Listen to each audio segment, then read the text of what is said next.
नमस्कार दोस्तों। आज मैं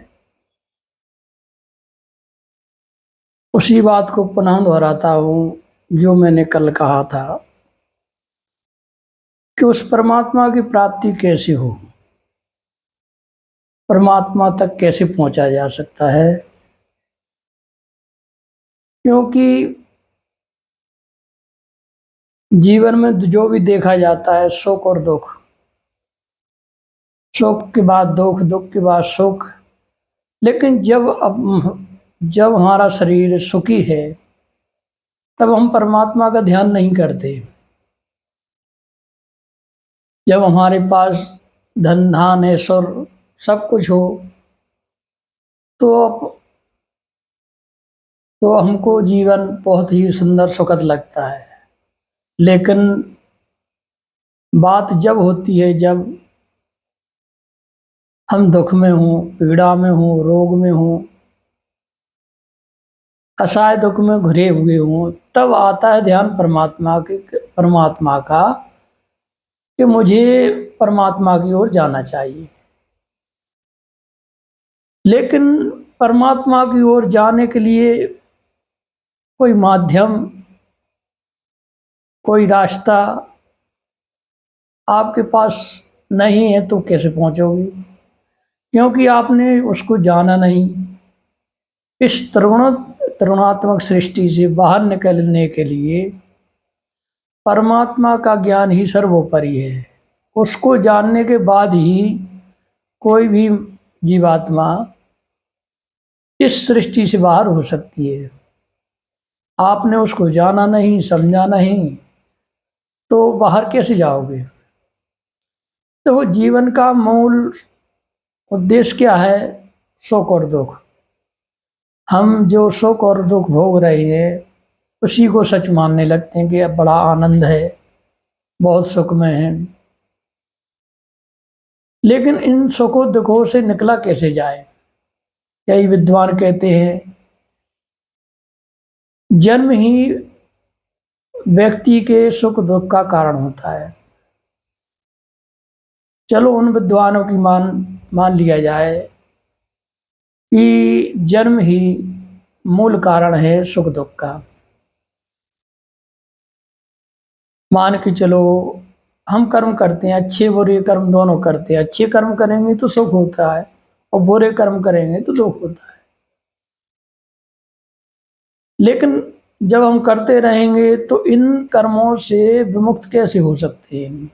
सुख और दुख कर सुख दुख का कर्म हम करते रहेंगे, अच्छे कर्म भी करते रहेंगे और बुरे कर्म भी करते रहेंगे।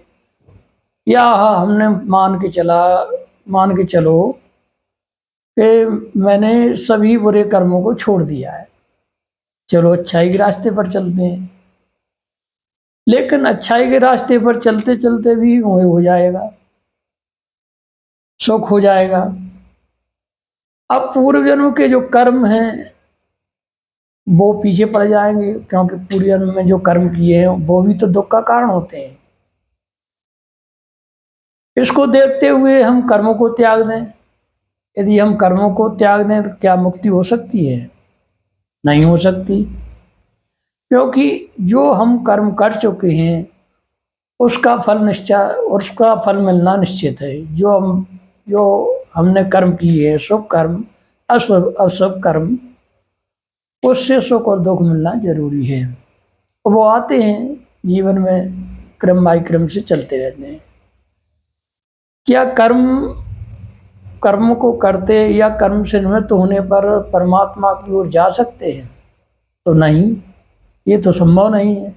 क्योंकि कर्म को छोड़ भी दिया जाए तो पिछले कर्म सुख और दुख का कारण बन जाएगा।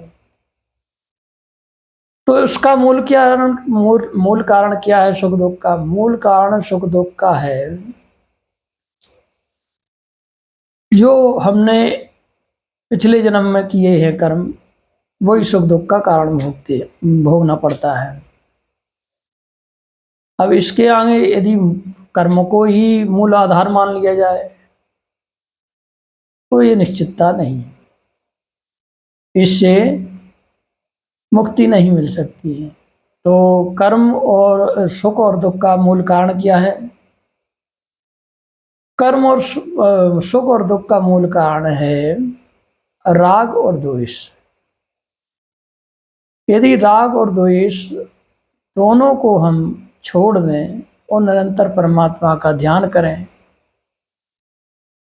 क्योंकि किसी भी चीज में आसक्ति होने से, द्वेष भावना होने से कर्म बनेंगे। क्योंकि जब तक द्वेष भावना है, वो चाहे प्रेम से बन रही हो, चाहे द्वेष से बन रही हो, चाहे भय से बन रही हो, तो जब तक एकता नहीं आएगी तो बंधन का मूल कारण हो सकता है, क्योंकि उससे छुटकारा पाना संभव नहीं है। तो मूल कारण है राग और द्वेष को त्याग करना, निरंतर अपनी आत्मा का भान करना और द्वेष भावना का त्याग करना। जब अपन काम, क्रोध, लोभ, मोह, अहंकार इन सभी का त्याग करते हैं, क्रम बाई क्रम से इनको त्याग कर, आसक्ति को त्याग कर, राग द्वेष को त्याग कर परमात्मा का निरंतर चिंतन करते हैं, तो फिर द्वंद्वता कहाँ रह जाती है? फिर तो एक रूपता आ जाती है। फिर आत्मा किसे देखे, किसे सुने, किसे समझे, ये उसका सब क्लियर हो जाता है। जब द्वेष भावना खत्म होती है तो मूल जो साक्षात्कार परमात्मा का होता है उसी भाव में होता है। क्योंकि जब तक आप राग द्वेष में, भय में, चिंतन में लगे रहोगे तो मुक्ति का कोई उपाय नहीं है।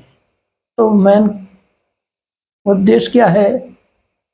यदि परमात्मा की ओर चलना है, परमात्मा को प्राप्त करना है, तो सबसे पहले मोह, राग द्वेष के मूल को खत्म करना है। यदि इन सबको जड़ से खत्म कर दिया, किसी भी व्यक्ति के प्रति कोई राग द्वेष भय ना रहे, तो उसी समय मुक्ति निश्चित है।